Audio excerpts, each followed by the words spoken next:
Sports Talk. Let's go.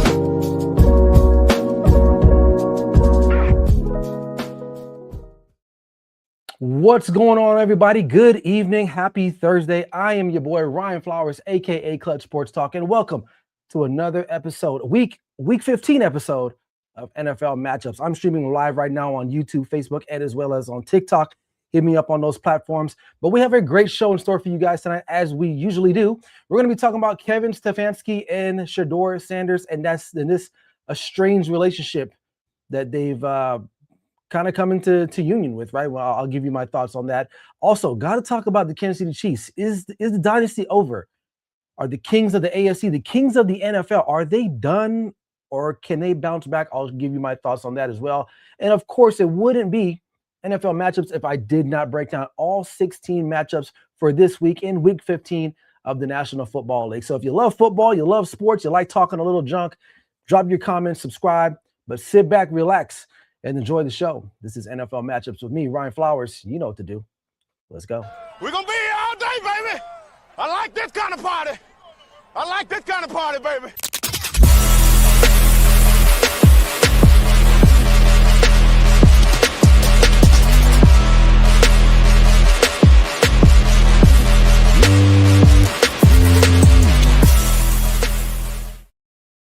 All right, welcome everybody. Hope you guys are doing all right. This is your boy Ryan Flowers, aka Clutch Sports Talk, and I'm back with a week 15 of NFL matchups. Before we get into the show, make sure if you haven't already and you're watching on YouTube, subscribe to the channel, man. I really appreciate that. Any like, subscription, share, whatever you got to do, man, comment on it, man. It's all appreciated. Also, check us out on the Grid Network as well. We got another bunch of great sports content creators there as well, too, the Grid Network. You see it all down there below. Make sure you guys hit that up as well. And if you're on TikTok, man, spam the hell out of that like button, man. Share the content. Let's get going. Let's talk about football today. And let's just keep it popping, man. So we'll appreciate that. We got a comment already in the chat. What up, Patrick? He says, what's up, Ryan? Been a minute. Hope all is well with you and your family. Appreciate you, Patrick. Also, check him out. He does an excellent job writing on the Grid Network website. So check that out as well. So I'm doing well, man. Thank you. Hope your family's doing well all as well. Okay, so let's begin, man. Let's talk about Shedeur Sanders and Kevin Stefanski. I've had a lot to say about this. Obviously, I wasn't in the position to talk about it a couple of days ago because I was busy. But now I'm back in the saddle because I usually do air on. I'm not reading off a teleprompter. I'm actually not. So yeah, Apple user. But anyway, Kevin Stefanski, Shedeur Sanders. You know, it's a problem. It's definitely a problem. Let's just talk about the game on Sunday, right? Browns come back, get the 6 points that they needed. Shedeur Sanders pretty good, actually. I'm not gonna even hate on him. He played really good. Gets the 6 points. You think, okay, we're gonna go for the win. We'll keep the quarterback in there because he got us down there, and they didn't. They ran some wildcat, which they've done that recently, more recently than not with Judkins. But the play was a disaster, and I'm that's being modest about it. It was just doomed from the jump, and the communication between him and the quarterback, Stefanski, it's you can feel the tension. It's very palpable. It's very palpable. He doesn't like answering questions about Shedeur whatsoever, which is kind of strange, right? Because you're the head coach and they're talking about the starting quarterback for your team, and it's pretty unique, right? And it's kind of heated. I think it's more so Kevin Stefanski.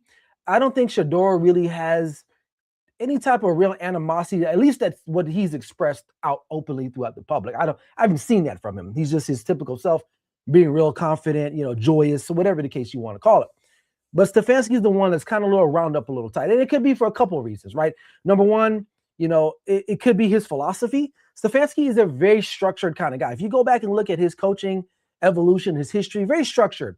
His offense is based off of timing. He expects people to be where they need to be, right? Then you look at Shedeur, right? He may not have that knack yet for being an NFL quarterback as far as the timing is concerned and being structured because he's a young quarterback, right? Wasn't asked to do a lot of that even in college at Colorado. Shedeur is just a playmaker flat out, right? He's still developing. And I think those two philosophies to me are colliding, where you have one guy that's really structured, really tight. Then you got this young kid who's the son of Prime, right?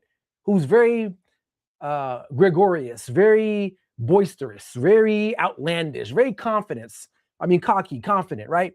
And and they're not meshing. They're not meshing. Now, I don't think that Stefanski really wanted to take the guy. Hell, I don't even think the GM for the Browns wanted to take Shedeur. I think it came down from the ownership. And now what we're seeing is that, they went through Joe Flacco, they went through Dylan Gabriel, and now they're stuck with him. Now, obviously, Shedeur is going to play the rest of the way, which rightfully so. Who else is they going to go to?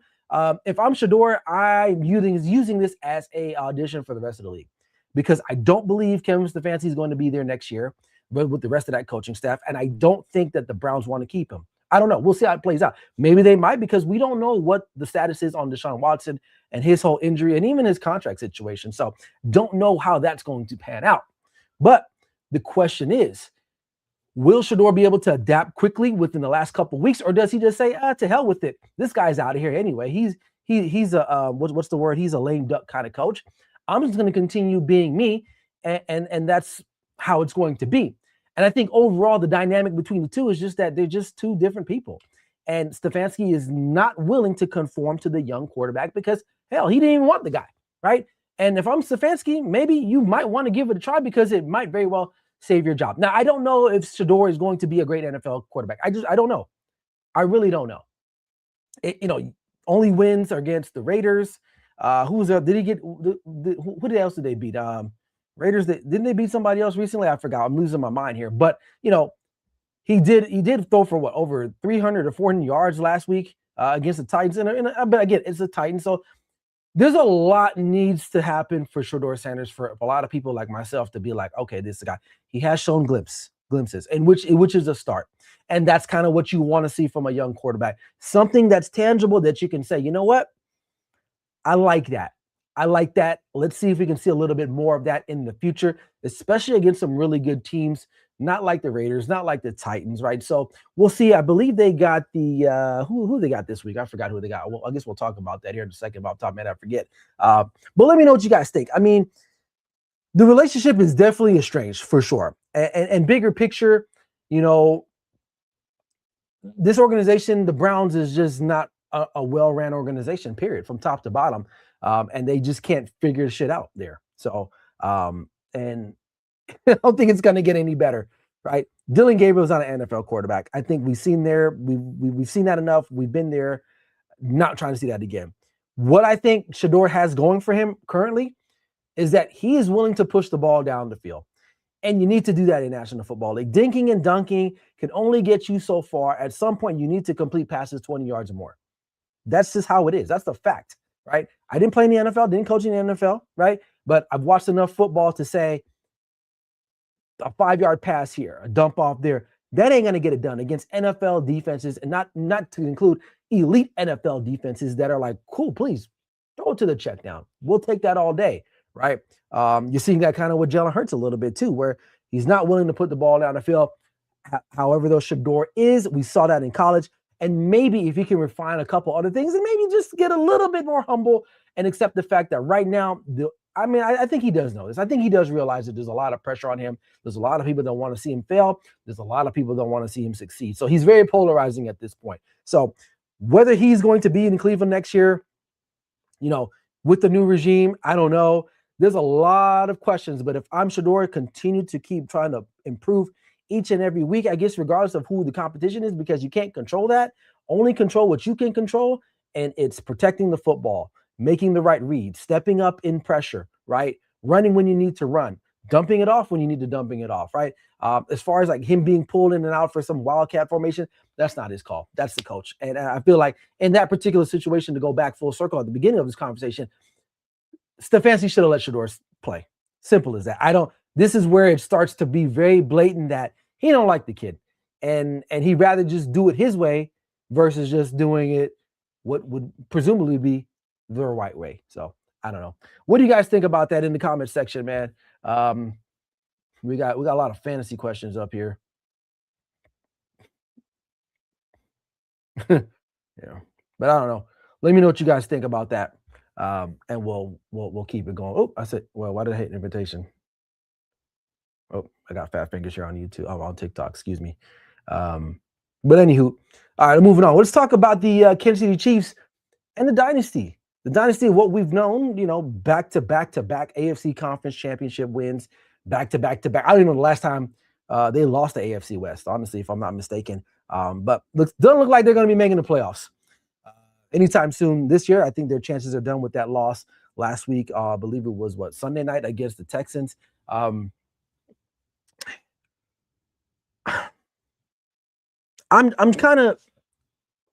remiss a little bit because a couple weeks ago, I was very confident that they were going to make the playoffs. I really felt that no matter what, they're going to find a way.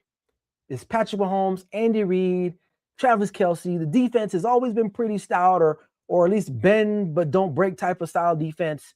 But it's obvious now that the pieces on the team that they do have, it's just not getting the job done anymore. It's simple as that.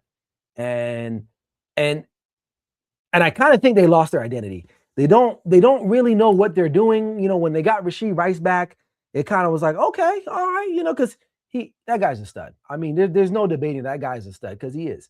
But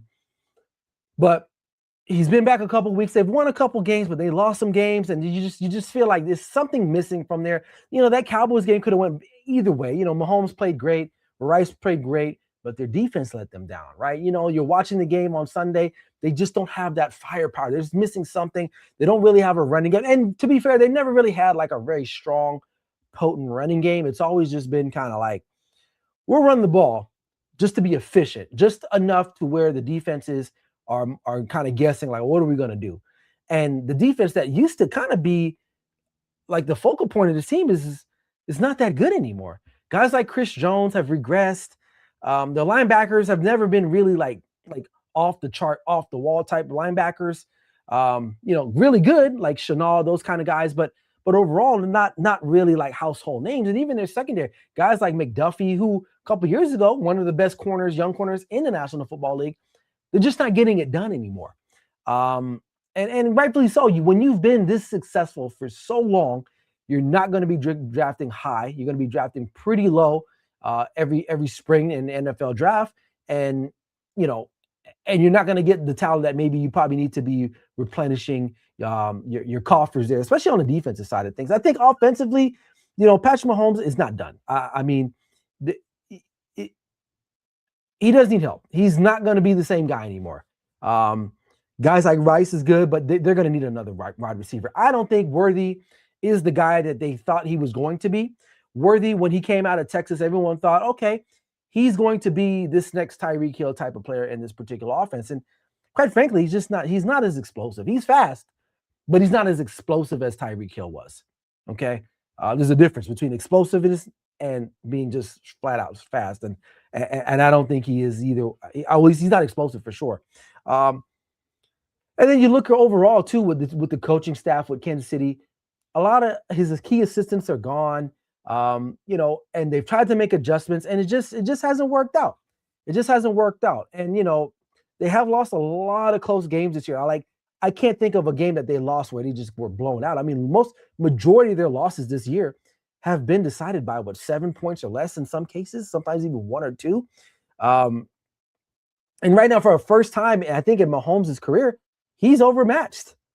When have you ever thought about that in one sentence? Mahomes being overmatched. It just hasn't been the case. They've always been the more, keen offensive team, very, and especially, very key and like creative, and it's just not there anymore. So it doesn't mean though the dynasty's over. I think for right now, I think it is what it is for right now. Obviously this year is pretty much washed. They're going to play the rest of the games here, but is the dynasty all the way over? No, I don't think it takes one season to completely kill a dynasty. But I will say this, it's not trending in the right direction. I'll tell you that for sure. It's definitely not. What do you guys think, man? Let me know what you guys think. Are the Chiefs done? Is it time for them to just kind of blow it all up? Do they need a change of regime? Has Andy Reid kind of lost his way in the NFL? Or do you think that this is just kind of like a one-time outlier situation and they can get things back on track as they move forward? Because you still got Mahomes. Mahomes is still fairly young. Hasn't been really battered up. Kelce, this might be his swan song. I don't think I don't think if he does come back, it's going to be at least a 1 year type of deal situation. I don't think he's just that guy anymore. But hey, make sure if you're watching on TikTok right now, man, make sure you guys spam the like button as much as possible, man. Hit that heart button, whatever you got to do, man. I appreciate you guys. And if you're watching live right now on YouTube, Facebook, man, drop a comment. Let me know what you guys think. Week 15 in the National Football League. I want to hear your thoughts, and we can talk about a little bit about that. And let's go. We got TikTok question. You got, is Shedeur the problem or is it the coach? I think it's the coach in this situation. And don't get me wrong, I am not a Shedeur Sanders fan. Never really been, even back in college. Not trying to hate on him, just didn't really like what I saw a lot from him. But in this particular situation, I think he's done pretty much all he can do. I think he's done the right thing, right? I think it's the coach is just not. He can't get out of his way. That's just my opinion on that. Speaking of quarterbacks, and I wasn't going to talk. Well, I didn't have this queued up, but I would say this. I didn't believe that what's his name? Phillip Rivers was really going to be signed by the Indianapolis Colts. Like, Phillip Rivers is like 44 years old, if I'm not mistaken. When was the last time he played? It was like, it's got to have been at least 3 or 4 years, right? Because what did he say when he got him on the podium the other day? He's like, oh, last time we did this, it was all Zoom. So that had to have been like 2020, 2021, right? After COVID. I don't know, man. It says a lot about Anthony Richardson and the other guy that they got there, the kid from, what's his name? Riley Leonard, I believe, from Notre Dame. And more so Anthony Richardson. Like, they rather bring in a 44-year quarterback who was like coaching high school football than to give you another chance to maybe redeem yourself. It's pretty much over for Anthony Richardson. I will say that. And then someone was talking about, I forgot where I saw it. A couple of people said it. They were talking about how like Phillip Rivers is back, but they won't give Kaepernick a chance. Like, listen, can I just be honest with you guys? It's not that Kaepernick, I mean, he wasn't really that great before he got, fanned out of the NFL, but they don't want to deal with it, man. They just don't want to deal with the politics with it anymore. That phase of like Black Lives Matter and Black and all that other stuff that was happening on the kneeling, that's gone. The NFL's not doing that anymore. And Kaepernick really doesn't have much to offer. And granted, does I think Phillip Rivers had much to offer? Maybe not, but maybe he could teach some of the younger guys. Maybe the Riley Leonard guy could learn something from Phillip Rivers. Do I think he'll see a lot of time? It'd be crazy if he did, man. If he saw time this week, and let me know, is he starting? I haven't read anything yet. And yes, CF Thomas, you're correct. The backup quarterback is the same age as Rivers' oldest son. So but maybe they're bringing him in to bring some. I don't know. I don't see it. And then I read that Cam Newton felt like it was a slap in the face, and I'm like, well, Cam, you weren't really lighting it up either. And I know you're younger. You're like 36 years old. But it's something that the Colts saw in Phillip Rivers that they said, you know what? Because he was there. They're probably bringing him. I don't know. I don't really understand the whole dichotomy of this situation. I think it's very strange either way you look at it. But, I mean, do you guys think there's other viable quarterbacks out there than Phillip Rivers? I mean, I think there are.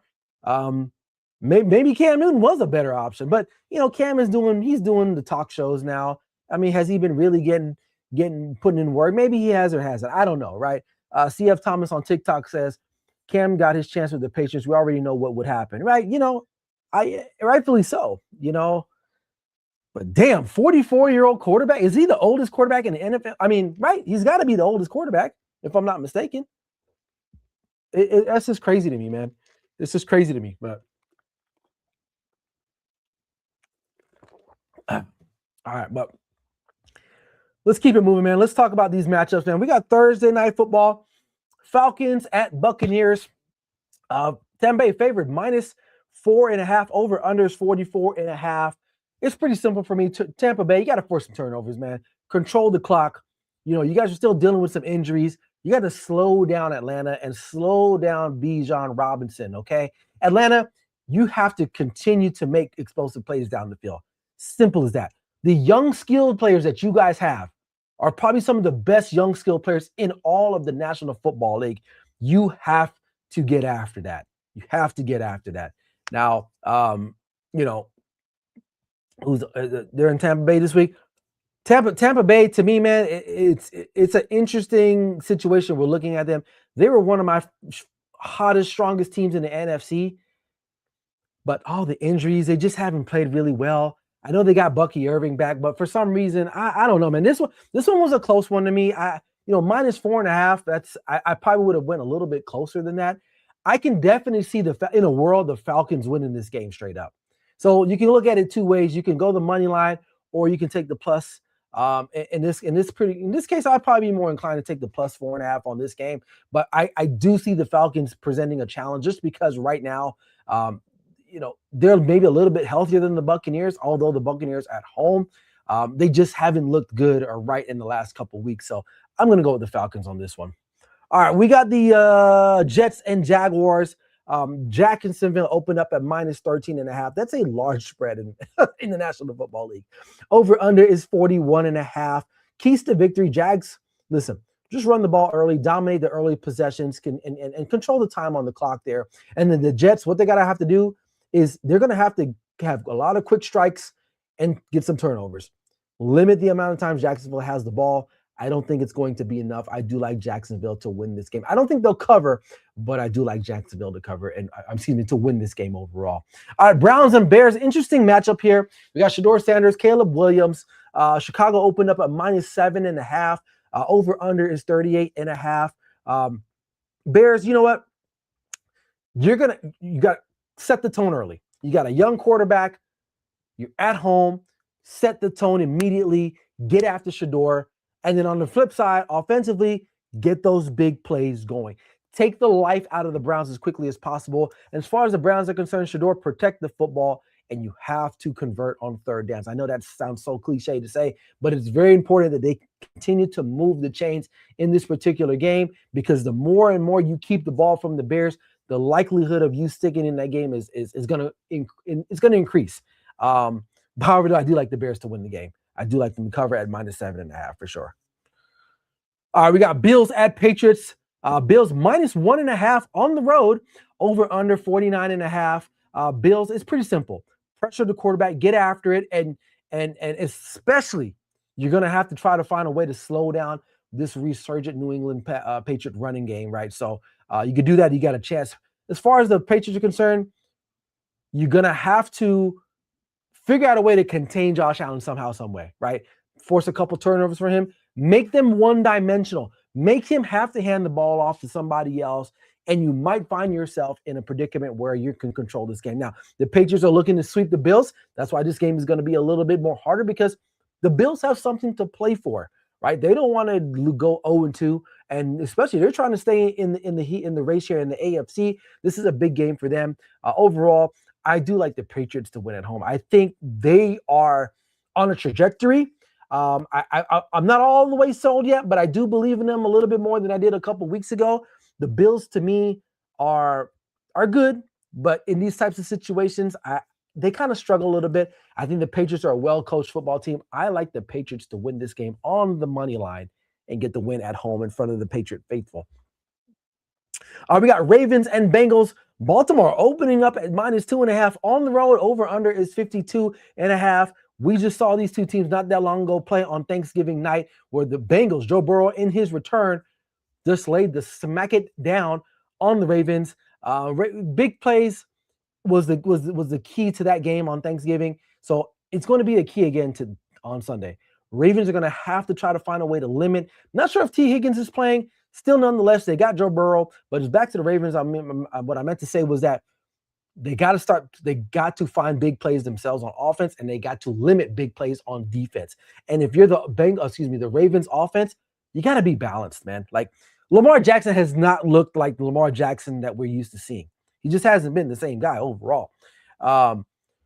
But, he's still Lamar Jackson. They still got guys like Derrick Henry, a little bit older, a little longer in the tooth. They have not been in sync all year this season. The Bengals protect the football and exploit the mismatches. I think Jamar Chase is a mismatch all in his own regard against that whole entire defense on the Ravens side. I like Bengals to win this game. If there's a game that I'm betting the underdog, it's this particular game, because Joe Burrow to me right now is the better quarterback than Lamar Jackson. So Cardinals at Texans. Houston opened up at -9.5, over under 42.5. Keys to victory for the Texans. Win the trenches, control the pace. The Cardinals are a formidable team, right? So this could get kind of close, but they've been shown that they can get their ass beat on the road rather quickly. Ask them about the Seattle game a couple weeks ago. All right, Cardinals, you got to score quick. You have to try to prevent them from running it up and you having to play from behind. If you can kind of keep it relatively close within a field goal, maybe a touchdown, the Texans will start to get a little tighter, and that presents an opportunity for them. However, though, I like the Texans to win the game at home on the money line against the Cardinals. All right, we got Raiders at Eagles. This is a big game for the Eagles. Luckily, they got the Raiders, and the Raiders are this close to being a semi-pro team. Philly has opened up at -11.5. Over under is 38.5. It's pretty simple for the Eagles. Run the damn football. Stop trying to make Jalen Hurts this elite-looking type passer. Passer. He isn't. He's not an elite passer. All these people, he's elite. He's elite. He's elite. He's not elite. He's a good quarterback. Winning and being elite is two different things, in my opinion. Right? You could be a winner, but not an elite. Right? And he's not elite. Now he's had some really good games in the past, like the Super Bowl, both Super Bowls actually. But other than that, he doesn't really throw the ball down the field. He kind of chickens out a little bit on throwing the ball down. And he's benefited from having a really good running game last year and a dominant offensive line, right? So he isn't one of those top three quarterbacks. To me, the top three quarterbacks that are elite, that have a body of work, which is more than 3 seasons, Patrick Mahomes, Joe Burrow, and Josh Allen. Those are my 3 guys. The rest of them, like the Drake Mays, slow down. It's only his second year. First real true year, kind of balling out. So there's some other guys in there, but let's just be real. Jalen Hurts he's not an elite quarterback. And I'll die on that hill. I don't care. All right. But long story short, the Raiders, listen, what chance do you have? I don't know. You have no chance. I like the Eagles to cover -11.5. That's it on that. All right. We got Chargers at Chiefs. Chiefs opening up at home, -5.5. Over under 41.5.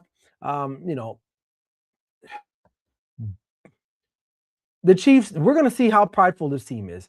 There's no chance of them. I don't think there's any chance of them making the playoffs. I don't know the exact scenarios off the top of my head, but I think they're pretty much out of it, just considering that loss last week and the teams that are ahead of them. But they have a lot to play for in regards to pride. And if they're going to win this game, they're going to have to stop the Chargers and the short passing game, right? Get after Justin Herbert. Let him feel you guys, right? He should still probably be feeling the effects from that Monday night game against the Eagles. I believe it was sacked 7 or 8 times. That's a lot. And as far as the offense is concerned with the Chiefs, they got to find big plays, man. They have to find big plays. And if you're the Chargers on defense, pressure Mahomes, limit his ability to move around the pocket, and you got a chance. I do like, though, the Chiefs to win this game at home. I still believe in them. They're not going to make the playoffs, but I just cannot give up on the spirit that this team will have. I like the Chiefs to win this game.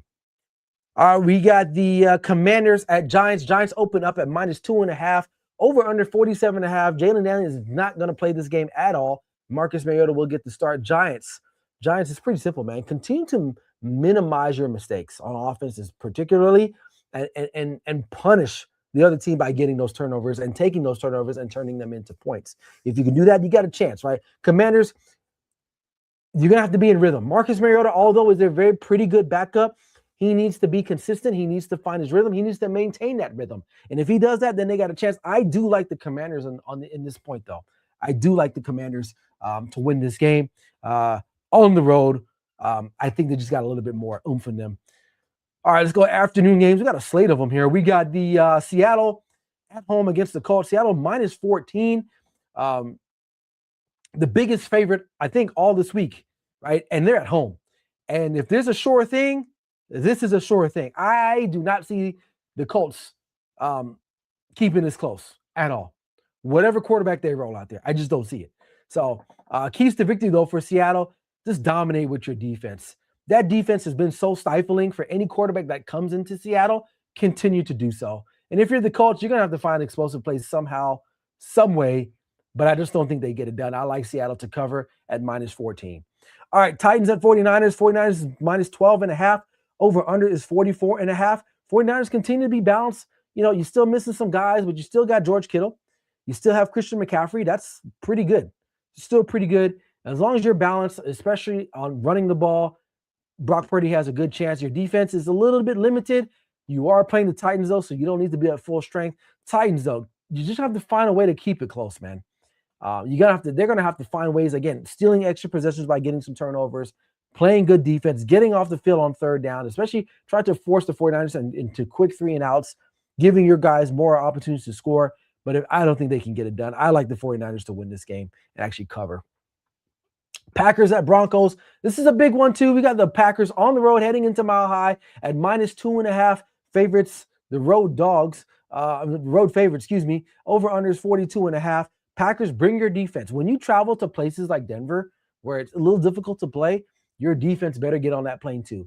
And they better bring their luggage with them because you need that type of defense. Guys like Micah Parsons getting after the quarterback, you need that. You're going to have to avoid turnovers. I know Jordan Love does like to give you 1 or 2 a game, depending on the situation. But as long as they can get after Bo Nix on the other end and give the ball back to your offense, you got a good chance. Broncos, you're going to have to take advantage of your home field. Right, it's the Mile High.